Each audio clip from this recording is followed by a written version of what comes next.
Salutation de l'islam qui transcende toute barrière linguistique, la salutation la plus noble au monde qui fait vibrer le cœur, les âmes et les esprits. Assalamu alaikum wa rahmatullahi wa barakatuh. Alors, au-delà, vous êtes en train de mettre la caméraman de Magic Pro. Ça veut dire, au derrière la caméra A, il est en train derrière la caméra B. Aujourd'hui, je suis tellement content, je suis très heureux. Je suis quelqu'un de plus heureux aujourd'hui. Quand tu reçois quelqu'un qu'on appelle la racine, l'écorce, quand tu reçois quelqu'un qu'on appelle le talent caché, quand tu reçois une personne qu'on appelle le bois naturel africain, tu dois dire merci à Dieu, parce que quelqu'un qui prend les plantes, qui prend la racine, qui prend les écorces des dieux naturels pour soigner des personnes, pour guérir des personnes, quand il prend quelqu'un, il est mis une gardienne, il devient une confidence. Alors, on veut faire une nouvelle massage d'ara. Inch'Allah. Yiriti ka massage d'ara. Inch'Allah. Alors, Allah sanama. hakika lo kiri, hakika lo fla,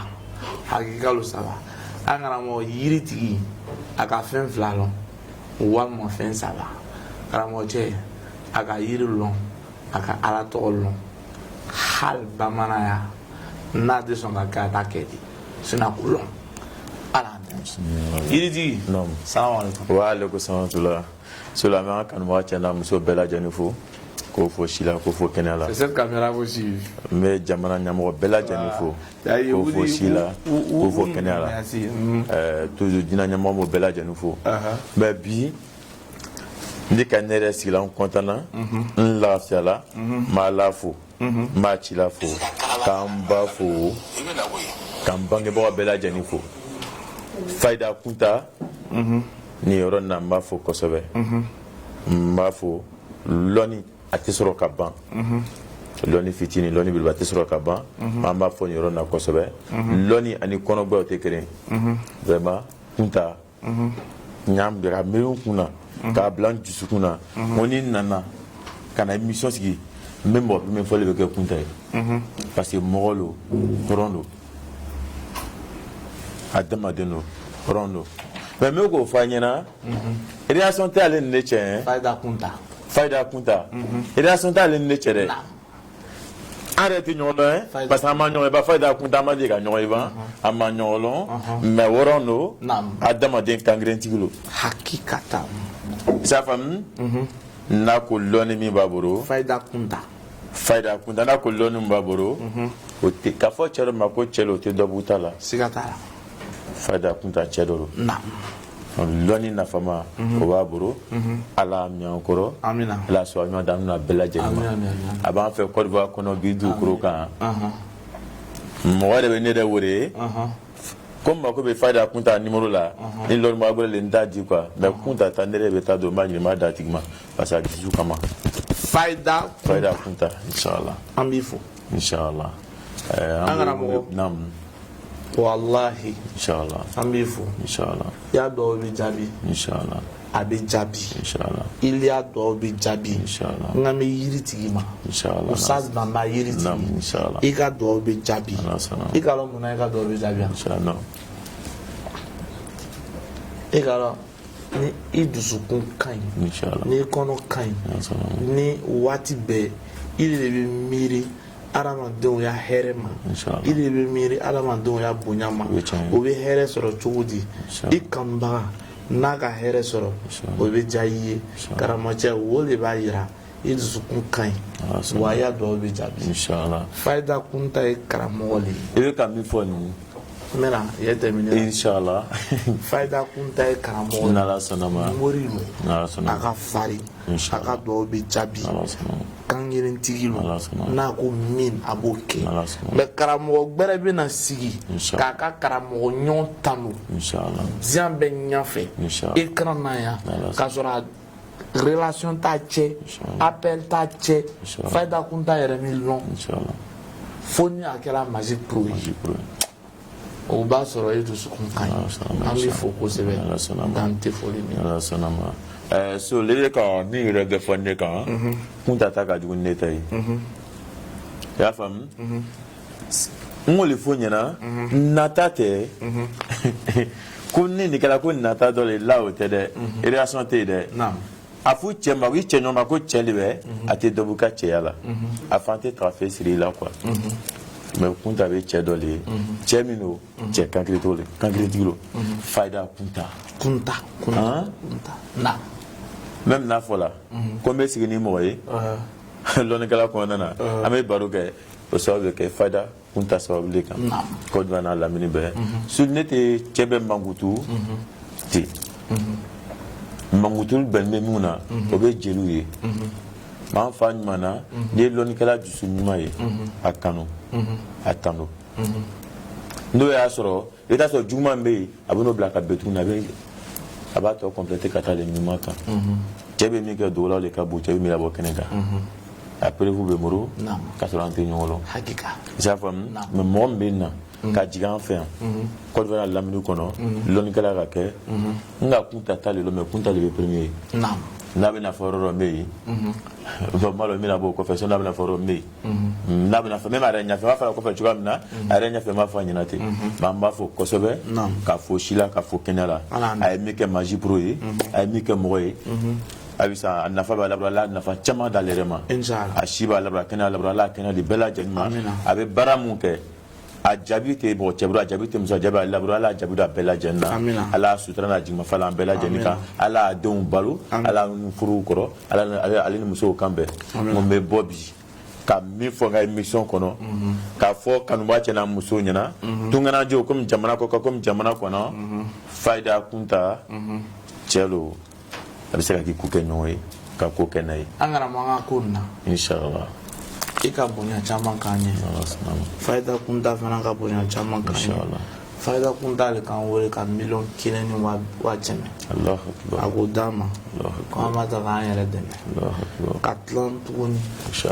kunu a y'a émission na yan an kana mɔgɔ kow to ɲagamina an ma kuran ko la a ka 20,000 di an ma kunu ko an ta k'an yɛrɛ dɛmɛ ka facture sara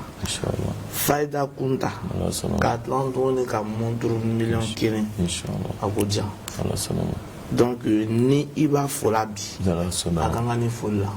karamɔgɔjɛ ka i cɛ ɲɔgɔn fo o t'a yɛrɛ ko ye muso ye o t'a yɛrɛ ko ye muso ye o t'a yɛrɛ ko t'a fɛlɛ siri min la ne k'i lɔn inshallah n ka lɔn i ye cɛ min ye n ka lɔn i bɛ se min na an karamɔgɔ n ka lɔn i ka mɔgɔ mun bɔ degun la ne k'o lɔn n b'a kalama karamɔgɔcɛ bilahi kamera kuma tɛ i bɛ se ko la an b'i fo inshallah fayida kunta foli kɔfɛ an bɛna don babu la sisan inshallah yiritigi n'ala sɔnna inshallah olu na an kumana timi kan folowɛsiw ko ko an bɛ kɔsegin a kan tuguni ko timi a nafa ani musofin ou bien susufin n b'a dɔn b'a wele cogo di musofin bɛ yen susufin bɛ yen o dɔɔni tɛ yiri kelen inshallah ala sɔnna ma fa ala ko d'an bɛɛ lajɛlen inshallah an b'a fɔ ko awuzu billahi mina shaitani rajim bismillahir rahmanir rahim n bɛ lɔnnikɛla cɛ n'a muso bɛɛ lajɛlen fo ka jamana ɲɛmɔgɔ bɛɛ lajɛlen fo k'o fo si la k'o fo kɛnɛ la surtout fayida kunta n b'i fo kosɛbɛ k'i fo i ka safilan fayida min ye min ɲɛmɔgɔ ma k'i fo ka bafin nafolo min ɲɛmɔgɔ ma k'i fo i bɛ degun min mɔgɔ bɔ degun min kɔnɔ dibi kɔnɔ n b'i fo la parce que olu de bɛ lɔnni premier ye hinɛ de bɛ lɔnni premier ye n ka lɔn o si tɛ lɔnni premier ye ka hinɛ o de bɛ lɔnni premier ye mais ni hinɛ bɛ ça faamu mɔgɔ de b'a fɔ wusa mayiritigi i k'a sɔrɔ ala la mais wusa mayiritigi b'a fɔ ko dɔ k'a sɔrɔ ala la parce que n ka lɔn min b'i la ça faamu donc ale ko d'an bɛɛ lajɛlen ma maintenant ko an bɛ kuma timi kan ile de bɛ kuma timi kan timi yɔrɔ min ka di ye k'a fɔ an bɛ kuma kan n b'i jaabi an bɛ taa n'a ye parce que n k'a fɔ i ɲɛfɛ n b'a fɔ turabi kɔnɔ n b'a fɔ kuranɛ kɔnɔ ni yiri la an ka taa inshallah o ko timi ni a bɛ a ka fari mun b'a la kosɛbɛ i bɛ se ka juma de fɔ an ɲɛna o ko la a b'a fɔ awuzu billahi mina shaitani rajim Bismillahirrahmanirrahim. Sur timitim be se ka moiba ke timitim be se ka karabali ke. Timitimini a be se ka moiba ke. Timitim be se ka muso do karaba ka di cɛ dɔ ma ou ka cɛ dɔ karaba ka di muso dɔ ma. M'a fɔ n wasale n'i y'a kɛ e bɛ na lɔn min b'a la. Mais ni mako bɛ timitini moiba la wuri jeudi ko t'a la lundi ko t'a la mardi ko t'a la vendredi ko t'a la wuri sɔgɔma taa timitimi san lɔgɔ la ou bien wuri sɔgɔma taa timitimi n'i k'a sun yɔrɔ dɔ kan i bɛ taa tigɛ n'a bila tere la n'a jala o ko parfum ma ko rahman timitimi mugu dɔɔni kɛ ji la i bɛ parfum rahman k'a la i b'a remuer to k'a mu i kɛ muso bɛɛ ka cɛjugu ye nin mu ni bɔda t'i bolo ala bɛ cɛ ɲuman d'i ma i bɛ den cɛ ɲuman wolo i y'a faamu et ça i bɛ siramaya sɔrɔ k'i ko diya adamadenw ye i bɛ tɛmɛ k'i bɛna diya adamadenw ye i cɛ ka jugu ɲɔgɔn dɛ ala bɛ cɛ ɲuman d'i ma i bɛ den cɛ ɲuman wolo ni fɛn cɛ ka ɲi n'o ka ye den natɔ ye dɔw bɛna fɔ ko métis lo o bɛ a maja yɔrɔ ye i y'a faamu muso furu komi cɛ furuni même n'i ye nin kɛ o siramaya kelen ala b'a d'i ma jama bɛ karaba ye jama bɛna sɔn i kama o fana i ko bɛ diya mɔgɔ ye fana timitimi de b'o kɛ so inshallah na o kɔfɛ musofin lili cɛpa masala musofin lili kabako i laban ɲɛna ten musofin lili a bɛ jɔrɔla bana dɔ la muso ye ko n tɛ den sɔrɔ musofin lili de b'a kɛ ala bɛ den d'i ma a bɛ jɔrɔla bana dɔ la ko kuru de bɛ n kɔnɔ ko kuru de bɛ ne kɔnɔ kuru min b'i kɔnɔ nin dɛ musofin lili b'a kɛ kuru min b'i kɔnɔ pewu n ko ma o taa musofin lili ɲini merci beaucoup n'i y'a lili sɔrɔ a lili sɔrɔli kɔfɛ musofin lili sɔrɔli kɔfɛ i jija ɲamaku dɔɔni ɲini a fara musofin lili kan a tobi n'a mɔna i bɛna a fara dɔ bɛna bɔ a ma ten olu si ɲɔgɔn na ni ɲamaku nin ye n'o ko kuru b'i kɔnɔ k'u tɛ se ka den sɔrɔ même n'i bɛ san 40 n'i ye nin kɛ ala bɛ bɔda jumɛn i bɛ den sɔrɔ a ma ban dɛ o b'a lili de ye a lili cɛman ɲini tuguni a la daga kɔnɔ ni bɛɛ ko k'u tɛ kɛ fɛn k'u tɛ ɲa k'ule tɛna kɛ fɛn ele tɛ ɲa i jija si sɛfan den kelen ɲini a kɛ farafin sɛfan ye a bila la timitimi lili ka daga kɔnɔ i b'a tobi n'a mɔna a ko i bɛ to ka nin dɔ min tere 7 su 7 tere 7 kɛ nin na faniya tɛ dɛ n'o kuma k'u tɛ ɲa k'ule tɛ kɛ foyi ye k'a ta ka bɔ cɛw kɔ k'i bila cɛw ɲɛfɛ timitimi lili de b'a kɛ a lili cɛman ɲi a kɛ daga kɔnɔ n ko timitimi a ye hakɛ to yan musofin lili e ye musofin lili cɛman ɲini i b'a kɛ daga kɔnɔ n'i y'a kɛ daga kɔnɔ i bɛ farafin sɛfan den kelen ɲini i b'a la sanfɛ a lani a sanfɛ n'a mɔna n'i ko i bɛ nin min farafin sɛfan n'a wɔrɔ a fɔ ala n y'a faga ne y'a bana ala ne y'a tɔɔrɔ bana ala depuis ne bila ne ma deli ka nin kɛ ne b'a fɛ ka nin kɛ bi la ye kalo 1 tɛ kalo 2 tɛ kalo 3 tɛ i bɛna kɛ kalo min na ala b'a kɛ i bɛna se ka bɔda sɔrɔ i bɛna kɛ na o kelen i bɛna bɔda sɔrɔ i bɛna kɛ m'a fɔ dɔ wɛrɛ ka musofin lili de b'o kɛ inshallah ala sɔnna ma manden susu filaburu ya cɛfa masala esul na alors mɔgɔ min ka yiri mun f'u ɲɛna a tigilamɔgɔ i b'a o bɛɛ bɛna fɔ bi k'a barikada n'i yɛrɛ dɔn ka yiri nin fɔ bɛɛ bɛ nin fɔ k'i barikada est ce que ka lɔn ka 70,000 sɔrɔ kalo o kalo manden sunsun filaburu b'a kɛ 70,000 sul kalo kalo 70,000 k'a sɔrɔ dépenses kɔfɛ économie kɔfɛ e bɛna min dɔn i t'a tiɲɛ ya cɛba masala manden sunsun filaburu de b'o kɛ a filaburu compté den 77 kana foyi ɲagami a la barakandi ta misi nɔnɔ dɔɔni ta a don ɲɔgɔn na a foro k'i b'a susu n'i kale yɔrɔ min na ko tasuma t'i bolo a kɛ mu ye a mugu kɛ ji la i bɛ ko sɔgɔma n'i dɔ bɛ la ni tasuma dɔ bɛ yen ya cɛba masala dɔɔni kɛ tasuma ye tigɛ fila wusa la fo ala ma ko nafolo la cɛba masala ala bɛna d'i ma so o ye manden susu filaburu a lili bɛ muso bɔ dentanya la a lili bɛ muso bɔ kɔnɔdimi na a lili bɛ muso bɔ fadensagoya la a fara mansinsin fara o b'i kɛ nafolotigi ye n'i tun ma dan kama a lili ta li la télé la ya li susu ka mugu bo ni ya susu ka mugu bo a mugu bo nu ko fe ta ni si so san lo la kana ke sa so la de kana ke ba so la ta ni si so san lo la ni ya san lo la na tige a mugu ndoni ka kan sumara fin tulu ko ni foto me ka tubi ni denti buru ngala be denti mama de sunu li le boke o dekre ni franco ni beko ibe famille kono pa famille kono bi na fla ko don mi kun ko bebe sara de la ki bo la peu ara misalo so ma ni wala mane suzu lidi sa mercredi ba gadi fe so kono ara misalo so ma ni wala mane suzu lidi ke da kono ni ya beke da kono ka ban peu akenu ko fe da kono ni te mi de o ko parfum ma ko dununya e na mo wati sera wati nan parfum dununya ka jila e be continuer be ni ko ini bana ni ko la su fe kala e bena commencer ka na furu musala bo kibaro ire la ni ka ni ko su fe ni la e bena na furu commencer ka na furu misro ala bo kibaro ire la te che bo soro no soro libro ka ban wa soro wa fa ni bana mane suzu lili de bo afara e ala ibebi il est bana mi ko ma bi le fo ka yi fo ape do ta lo ko bana ba do ko koroti le bila do ma ko koroti bila o ba ile be te de la ko la kati tanya fe o be million ta ka di ma ira fo ni million bana ta lo dollar ko pe na tamba ne suzu frabo ni e ma ne suzu frabo a frabo ni ko fe e ba do da kono a donné da kono ta misiri kono men misiri kule misiri chichen don che ba kala a ko to a fa la nyana ko jusu kashi mende ka ko so tena da biwa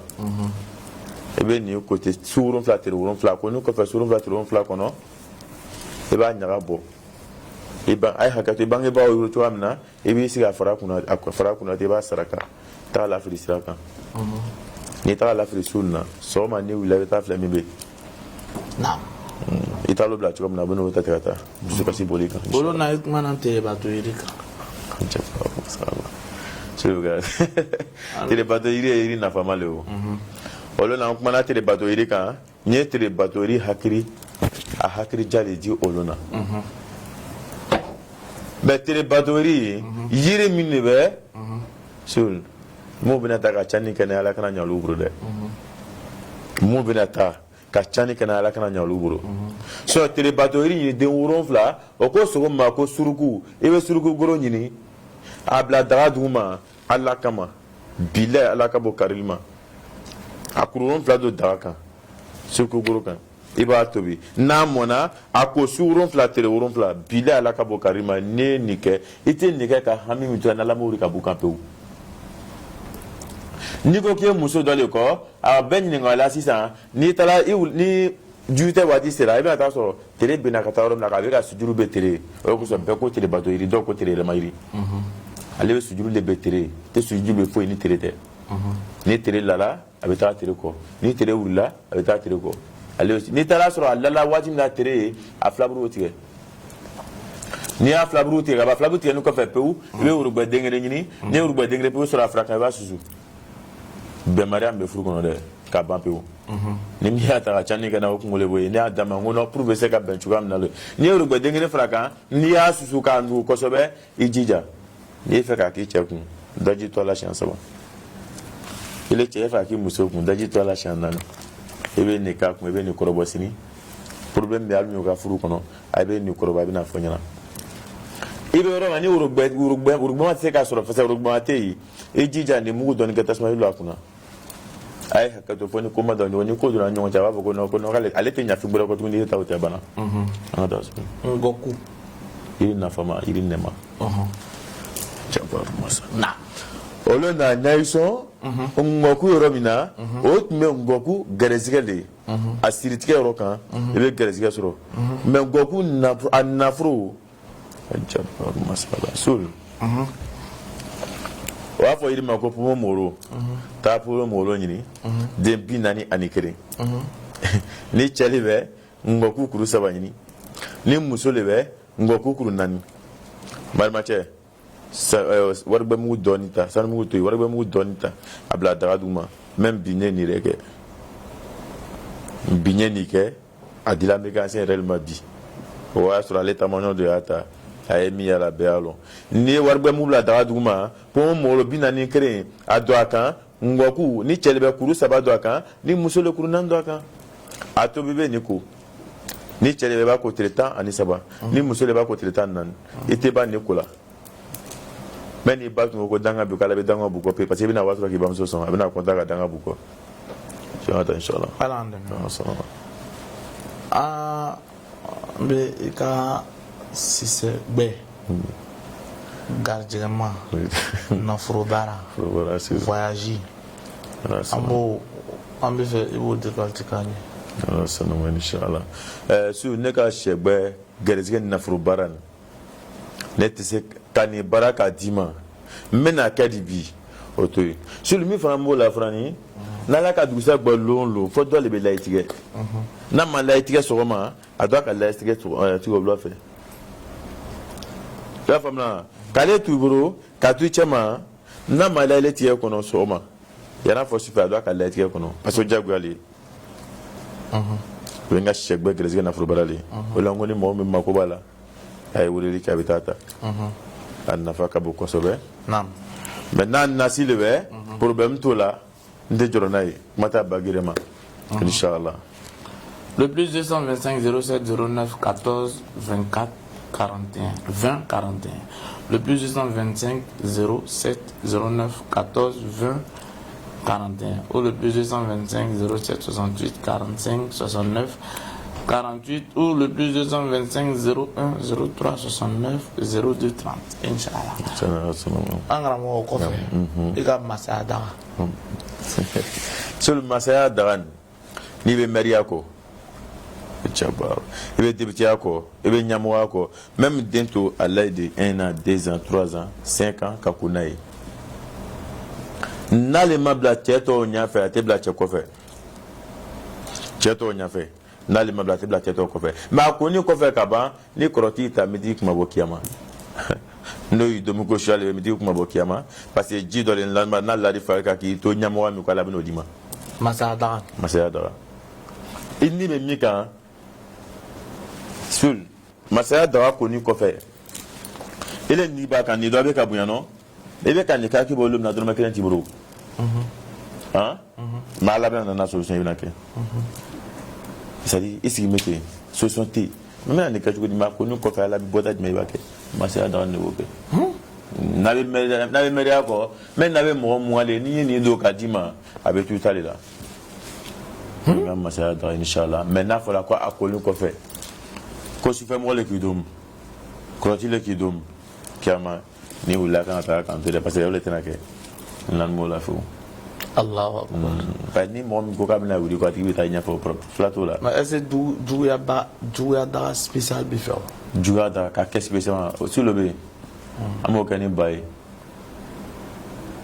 a dɔ de bɛ ni kalo komi i t'a fɛ ka ko ni bana bara la ka ban an bɛ taa don fɛ i ka so kɔnɔ n'a donna ka b'a fɔ kiyama saw bana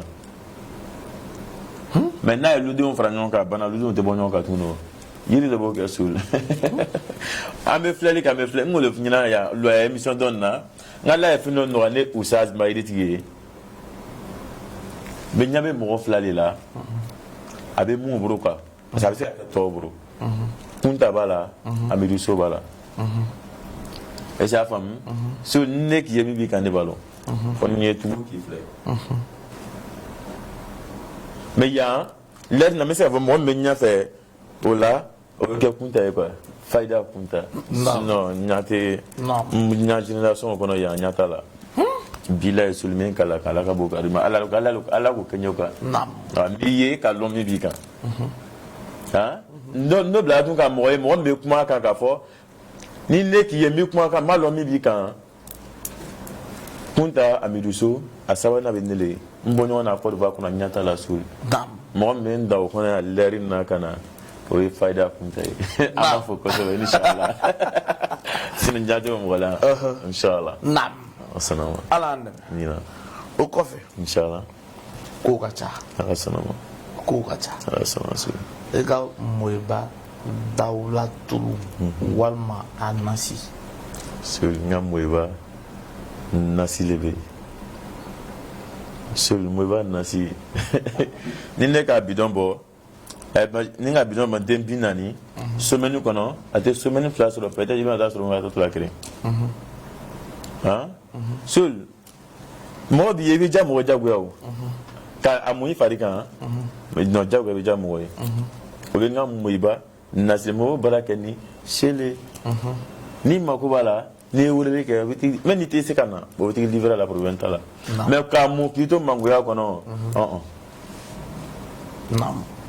ka mu kito mangoya kono ni do furun ne be ni fa ka lo usaz maïdit ya mu iban o avec a flamme fo tata ni furun ne be ay haketo ni boli chekro tata va utiliser ni boli musoko tata va utiliser e be so meni ngirim flenayi nga fanyina ni furun ne be o ka ke no su usgala be boda dima usaz maka avec a midi mala be boda dima e bina mita ne refe ni furun ne be ifrula jeniate nyamwa te pouvoir te ifrun ne be boy chekro ta ko witamu ube boy mzoka ta mu beta ku lo la ni mukala bina dima ota da ni bola ka tigila ka ku no ka kuma lo bina ta korobo ni bana kala te no ibe tigila be suno e ma di ka kibaron kala bina yire lawo ça dépend qui est rapport sexuel ka bilay e be se ka boa bilay sur wallahi men kala la ka Allah akbar sur le yiri be fen le yiri te Adam Adin le yiri janfa c'est même chose que Adam Adin le kulana janfa kulana Adam Adin janfa Adam Adin le yiri janfa yiri Adam Adin janfa oui l'on veut tenir Adam Adin le l'on janfa son l'on Adam Adin janfa parce que momo que il veut faire quand l'homme n'a pas l'état c'est là hein tout le monde dit il est tu es caméraman et tu es journaliste hein ben que l'on magie pro là ben que l'on comment non moi le que y a qu'est-ce le que tu vois un peu moi on a milliard c'est qu'à folie nana moi on a milliard non au père droit là parce que mon y a qu'est-ce le que oh là on me compte à faux tout à ma voir dimare tout à coup le faut prendre courage à quoi courage l'état qu'est-ce le que donc l'on nous qu'on dit ça les bons on a mené à fort commenter la d'ici quand sur la radio parce que n'y qu'est-ce car l'on qu'a fort ni fait micro ka o l'état sebeka nam isa fam inshallah borona nege bagi nga bagi na fama frère tabako max ngole fina ka ni to droit kono adina juga créer ko de abin na fro le dima spécialement gerezige abo le dima parce que atina wari fono ka dima même marque de abibola ni le babe gerezige dima abi protéger qui bo juga ni fongo ka Nabi Burugoshika. Mais lequel des mains? Ni Kaburu sur Nas la dominadro. Nabi Goshika. Oui, tu peux tout bagio. Il a bagio dogla. Oui, protection. Mais bien, avec un dogla, mais un dogla wani watina. Et quand on a fait bana premier de tirer d'abord. Karasika wala fio. Non, tu ne bana vous de tirer la pour un tour là. Tirer de bagio inchallah. Na na fa do akasro nam inshallah o dara ni ko nala sonama irzi inshallah nala o dara sono inshallah rendez-vous be enneche inshallah sini nala sonama sini yiriti ga loni inshallah o juma mais comme kunu le kera inauguration inshallah yiriti masika sira soro kana ako fo jago ya be na info inshallah ango yiriti fana de se kana info na ma émission non o jaranji yiritigi nala utara sona inshallah sini le ga loni non yiritigi ambe kono na la sala sini inshallah me gini kasi hein parce que mo damadan ben wore so mo le finira mo ka flali kete afoki batori ni di me flali ke e kala ambana émission nan o bena bla ye commenter la mo damadan wore ko ako yiritigo be sika ka chodi ngi batori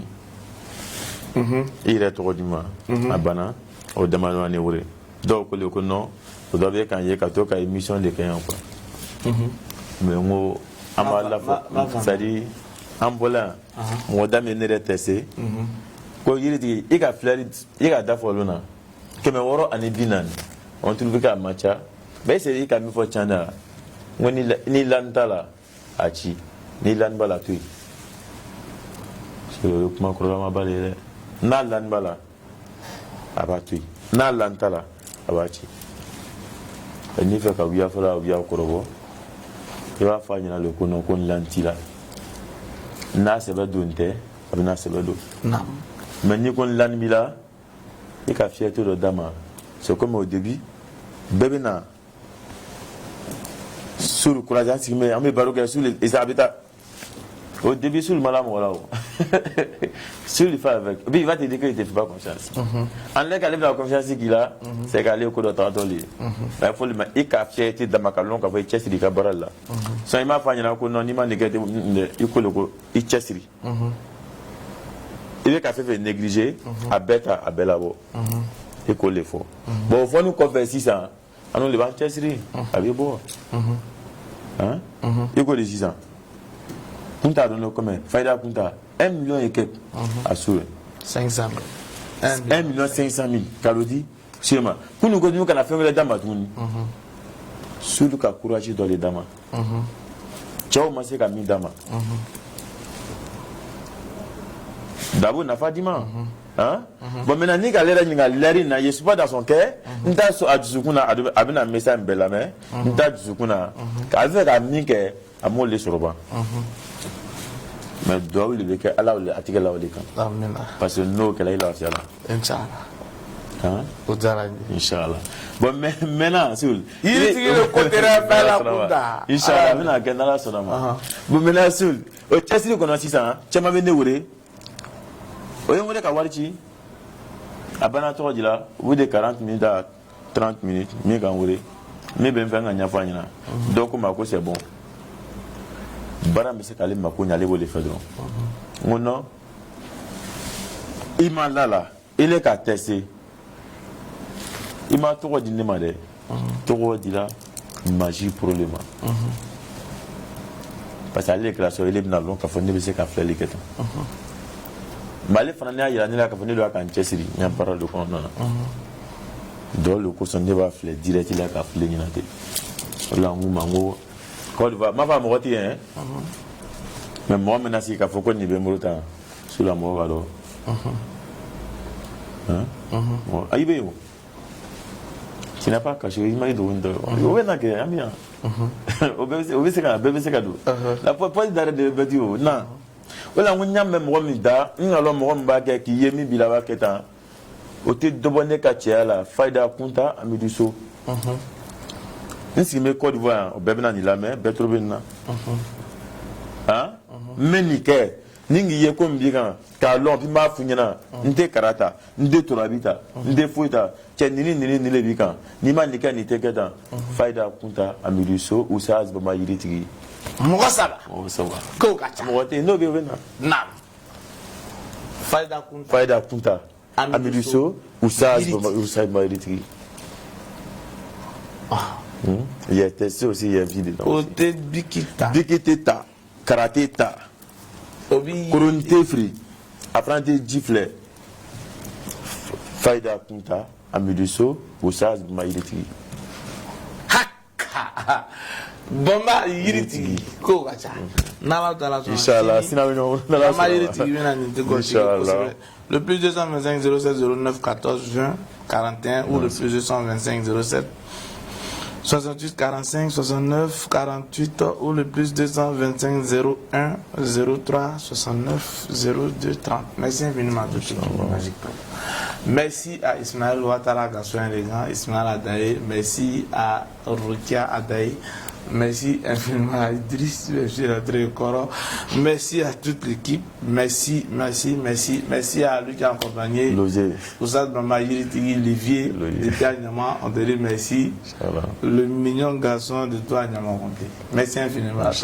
Si on vous dit Père miséricorde de Dieu, assalamu alaikum wa rahmatullahi wa barakatuh.